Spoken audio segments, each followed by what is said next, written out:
Gelombang kekecewaan atas vonis bebas dan ringan pada terdakwa tragedi Kanjuruhan terus mengalir tidak hanya dari keluarga korban, publik dan sejumlah LSM mengkritik keras putusan Hakim Pengadilan Negeri Surabaya. Pihak berwenang dinilai gagal memberikan keadilan bagi para korban. Dengan pembahasan malam hari ini telah bergabung bersama kami via sambungan Zoom, Direktur Eksekutif Amnesty International Indonesia. Selamat malam Pak Usman. Selamat malam JNN. Palu telah diketuk Ketua Majelis Hakim Abu Ahmad Saikiam dalam sidang pembacaan putusan di Pengadilan Negeri Surabaya Kamis lalu. Dua terdakwa bebas. Bagaimana Anda melihat putusan ini? Saya tentu menghormati hakim-hakim di dalam mengambil keputusan, tetapi hasil yang dijatuhkan di dalam vonis itu jauh dari rasa keadilan. Masyarakat bisa melihat sendiri apakah nyawa sebanyak 135 jiwa dan ratusan lainnya luka-luka bisa dijawab dengan keadilan seperti yang dijatuhkan di dalam vonis putusan Pengadilan Negeri Surabaya itu. Saya kira masih jauh, bukan hanya dari segi berat ringannya putusan, tetapi juga dari segi jumlah orang yang dipintai tanggung jawab. Sedari awal, proses hukum ini sebenarnya diharapkan bisa membongkar secara tuntas apa yang salah di dalam penanganan keamanan di dalam stadium Kanjuruhan tersebut, dan apa yang salah dari penggunaan kekuatan yang berlebihan, termasuk misalnya gas air mata yang mengandung kimia yang sangat tinggi, apalagi dalam temuan Komnas HAM gas kimia itu telah daluarsa. Ini satu hal yang tampaknya luput dalam perhatian para jaksa, para hakim di persidangan. Karena itu wajar jika keluarga korban seperti Ibu Khalifatul atau orang tua dari Jovan merasakan kecewa yang sangat dalam. Jadi saya kira ini perlu ada perhatian serius dari negara, termasuk dari Presiden Joko Widodo yang sedari awal menyampaikan duka, menyampaikan komitmen, membentuk tim gabungan pencari fakta, tetapi seperti memberi batas di dalam proses penyelidikan hukum untuk tidak menyentuh misalnya urusan persepak bolaan. Padahal akar masalahnya ada di sana. Akar masalah dalam berbagai pertandingan sepak bola di Indonesia yang seringkali misalnya mengakibatkan korban jiwa harusnya dibenahi. Misalnya dalam konteks stadion Kanjuruhan, apakah benar kalau kapasitas 30.000 penonton lalu dibiarkan terisi sampai 40.000? Mengapa sampai 40.000 dibiarkan? Apakah untuk keuntungan finansial? Bagaimana sebenarnya bisnis persepak bolaan selama ini? Mengapa kurang memperhatikan keselamatan jiwa dari para penonton? Mereka bukan kriminal. Bahkan kalau ada perlakuan terhadap kriminal pun tetap harus dengan perlakuan yang menghormati martabat manusia. Jadi saya kira putusan kemarin benar-benar mencerminkan kegagalan negara dalam menghadirkan keadilan. Seharusnya negara bisa memanfaatkan tragedi ini untuk benar-benar memperbaiki kinerja kepolisian di dalam menanggulangi katakanlah massa atau di dalam konteks mengamankan pertandingan sepak bola yang dalam tragedi Kanjuruhan sama sekali tidak memperlihatkan adanya misalnya ancaman keselamatan jiwa kepada petugas atau ancaman keselamatan jiwa dari para pemainnya. Jadi ini benar-benar satu pengalaman yang buruk, satu presiden yang buruk di dalam sistem penegakan hukum di Indonesia. Selain itu, apalagi catatan yang ditemukan oleh Amnesty International termasuk mungkin kejanggalan atas jalannya proses hukum tragedi Kanjuruhan ini. Ada semacam pembiaran terhadap resistensi aparat penegak hukum, khususnya aparat keamanan, terhadap proses hukum di pengadilan. Kita masih ingat bagaimana misalnya sejumlah anggota kepolisian, anggota BRIMOB, justru meneriaki jaksa. Itu satu penghinaan terhadap proses peradilan. Bahkan itu satu ancaman yang sangat serius terhadap independensi peradilan. Nah, negara tidak boleh membiarkan hal-hal seperti itu terjadi. Orang-orang yang melakukan tindakan itu harus ditindak itu. Dan yang kedua, saya kira kejaksaan sedari awal kurang maksimal di dalam menggali permasalahan yang menimbulkan 135 korban jiwa. Terutama misalnya gas air mata itu. Gas air mata yang digunakan itu jenis-jenis yang seperti apa? Ada jenis yang memang sekedar untuk membuat orang sulit untuk melihat dan menghindari kerumunan. Ada juga yang bisa mengakibatkan dampak kematian atau dampak kesehatan yang sangat luar biasa. Nah, ini yang saya kira ada putus di dalam proses pembuktian, di dalam proses pencarian bukti oleh pihak kepolisian maupun oleh pihak kejaksaan. Sehingga hakim juga mengambil keputusan yang justru malah membenarkan kekhawatiran-kekhawatiran masyarakat, kekhawatiran para korban dari tragedi Kanjuruhan. Ya, Pak Usman, ada juga yang menuding proses hukumnya dirancang untuk gagal dalam mengungkapkan kebenaran atau intended to file dan melindungi pelaku yang berasal dari kepolisian.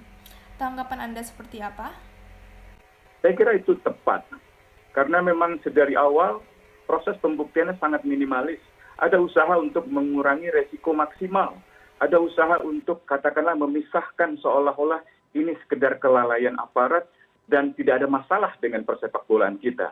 Tidak ada masalah dengan manajemen pengaturan sepak bola di dalam tragedi Kanjuruhan. Sehingga PSSI seperti tidak tersentuh oleh hukum. Nah ini yang saya kira memunculkan kekhawatiran dari masyarakat sedari awal. Sehingga ada dugaan kuat bahwa memang proses hukum ini diniatkan untuk gagal.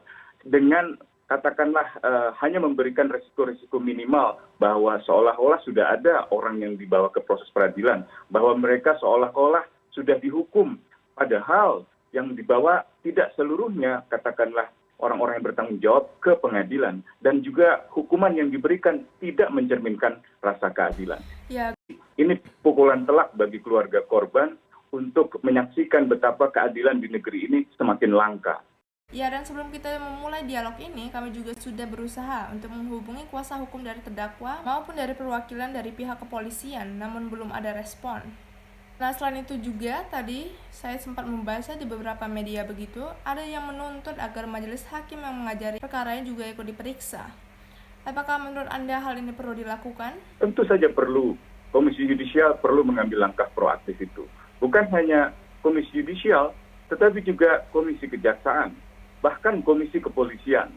Sehingga dengan pendekatan yang menyeluruh pada kinerja para penegak hukum, dari mulai kepolisian, kejaksaan, sampai kehakiman, kita bisa tahu apa sebenarnya masalahnya dan bagaimana memperbaiki proses hukum ini sehingga bisa dilanjutkan kembali atau bisa diulangi kembali sampai benar-benar ada keadilan yang dirasakan oleh para keluarga korban. Vonis ringan dan juga vonis bebas sejak awal ketika diputuskan oleh hakim langsung menuai kecaman juga menimbulkan pertanyaan besar begitu kejanggalan. Apa sebenarnya yang membuat hakim memutuskan memberikan vonis bebas bahkan juga vonis ringan terhadap 5 terdakwa? Salah satunya adalah menyatakan bahwa yang dilakukan oleh 2 terdakwa yang dibebaskan itu karena tidak membuat orang-orang meninggal dunia, karena ada faktor angin lewat. Menurut Anda bagaimana ini? Ya ini yang akhirnya dikritik oleh masyarakat bahwa keadilan kita pun ikut tertiup oleh angin. Menyalahkan alam. Sebenarnya alasan itu justru semakin memperkuat saja bahwa negara tidak serius di dalam melakukan pengamanan di dalam stadion Kanjuruhan itu. Kalau memang masalahnya di angin, kenapa kemudian sampai melakukan penembakan yang bisa dipengaruhi oleh angin untuk sampai kepada para penonton? Yang sebenarnya lebih masalah itu kan kenapa membawa gas air mata ke dalam satu pertandingan sepak bola yang jelas-jelas dilarang di dalam aturan persepak bolaan dunia. Saya kira ini tidak tersentuh di dalam proses pembuktian oleh jaksa maupun juga oleh amar putusan majelis hakim yang mengadili perkara-perkara dalam tragedi Kanjuruhan ini. Ini saya kira merendahkan rasionalitas publik di dalam melihat apa itu keadilan, di dalam melihat tanggung jawab negara dalam tragedi Kanjuruhan yang mengakibatkan korban jiwa terbesar kedua setelah tragedi di Peru. Jaksa juga menyatakan selainnya akan banding. Nah, apa saja kalau menurut Anda yang harus diperjuangkan jaksa dan disiapkan begitu? Tentu saja kita menghormati langkah jaksa untuk mengajukan banding. Dan banding itu seharusnya bisa berujung dengan putusan yang lebih adil. Tapi masalah utamanya juga bukan sekedar banding terhadap orang-orang yang kemarin divonis bebas atau yang divonis ringan, tapi juga harus ada penuntutan baru terhadap orang yang belum tersentuh. Harus ada penyidikan baru terhadap orang-orang yang belum tersentuh. Apakah itu dari dalam aparat keamanan atau misalnya dari PSSI. Saya kira ini yang seharusnya bisa jadi bahan evaluasi oleh pemerintah, khususnya jajaran penegak hukum, kepolisian, dan kejaksaan.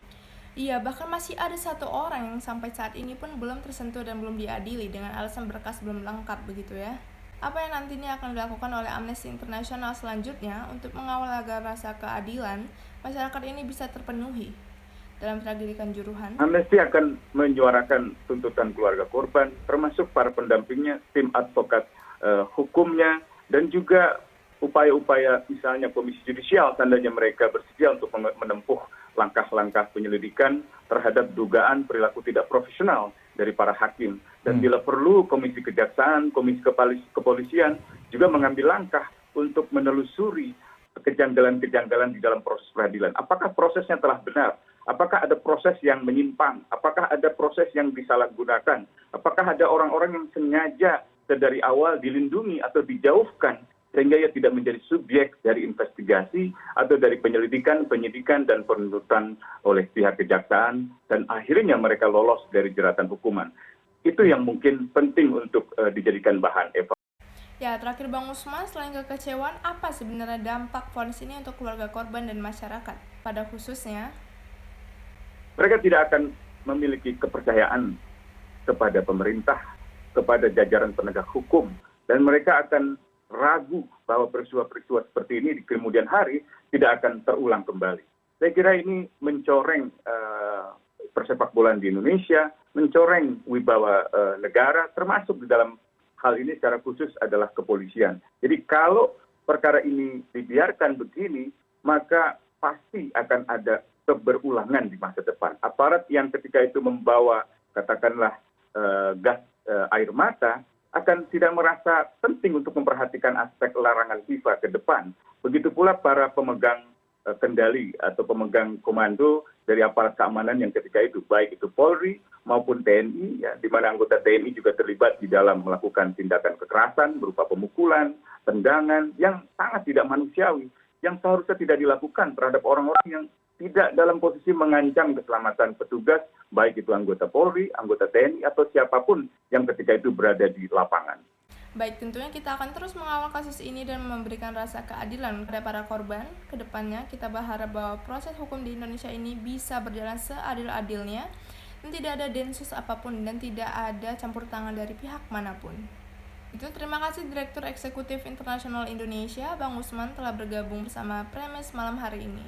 Terima kasih.